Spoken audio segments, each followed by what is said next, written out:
Ikhulu neshumeli nesixhenxe elo linani labantu abathe balandulela kuzawuthi gangoku nanjengoko urhulumente sokola ukubuyisela izinto esiqhelweni phakathi kwaloqulu kubhodu KwaZulu-Natal naseGauteng. Batyhuthule kaloku abantu ezivenkileni beshiya umonakalo kwisigidigidi zeerandi.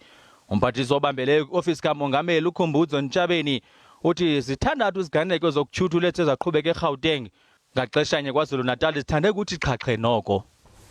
The situation in KwaZulu-Natal remains volatile, but much improved is moving towards stability. Overnight, to over 2 hours ago, 39 incidences have been reported and an additional 392 arrests made, which makes the cumulative number of arrests 1,478.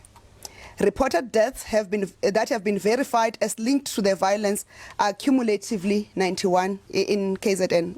Urhulumente uthi sele khona uqombi wethemba kubantu abalishumi elinesibini ekutyholo kokuba baphakathi kwaloqulu kubhodu uqhuba KwaZulu-Natal naseGauteng.